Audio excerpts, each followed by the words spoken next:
Birla tyres पुनः परिचालन निजुक्ति को नहीं बढ़ुची समस्या।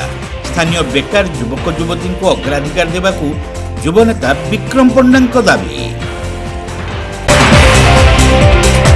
बालेश्वर जिलार एकमात्र बृहत शिल्पानुष्ठान बिर्ला टायर्स परिचालनागत त्रुटि विच्युति कारण दीर्घ वर्ष धरी बंद हो पड़ा।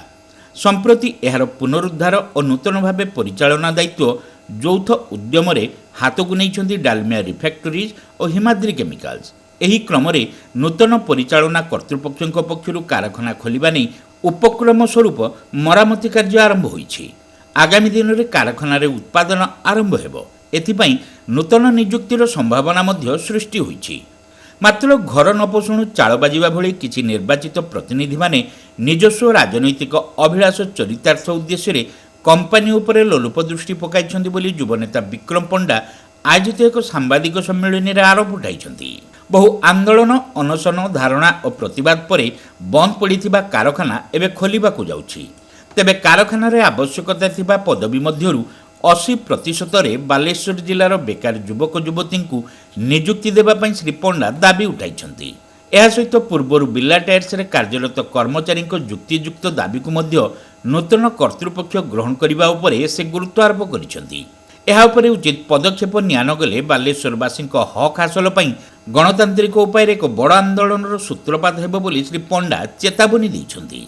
जिलार हजार हजार युवक युवती बाहर राज्य को दादन खटिबा को जाउथिबा बेले गत विधानसभा निर्वाचन में निर्वाचित जनप्रतिनिधि माने जनसाधारण को देखाइथिबा गोलापी स्वप्न धीरे धीरे धूसरित हेबारे लागिछि। नूतन सरकार ओडिया अस्मिता कथा बालेश्वर में बुड़ीजाक बसी बोली श्री पंडा कहते। बालेश्वर में जो बृहत शिल्पानुष्ठान बिर्ला टायर बहु वर्ष बंद हो पड़ा एवं आपण मानकर समस्त उद्यम जिला प्रशासन उद्यम बालेश्वर जनसाधारण उद्यम सब आज कंपनी मालिकाना परिवर्तन होती हिमाद्री केमिकल एवं डालमिया फैक्ट्री को जाइए अधीन को जाइए। आज आम ये आपण डाकी जे बालेश्वर पानी पवन और माटी को लेकिन फैक्ट्री तैयारी जहाँ आउ थे पुनर्कार्यक्रम हाँपाई जाऊँ।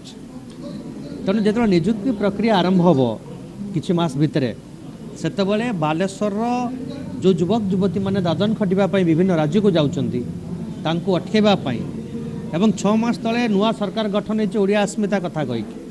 तेणु आज मध्य बालेश्वर अस्मितार प्रश्न उठुची जे एठी एक बृहत शिल्पानुष्ठान थिला बेले बालेश्वर युवक युवती माने जाउछन्ति दादन खटिबापी ये एक विडंबना। ये विडंबना को ठीक करने बालेश्वर को आगू को नवापाई समृद्धशाली करने आमर दाबी होची जे नुआ फैक्ट्री जो स्टार्ट हम निजुक्ति प्रक्रिया बालेश्वर 80% युवक युवती को ए फैक्ट्री केमती निजुक्ति मिलिबो ये आमर दाबी अच्छी।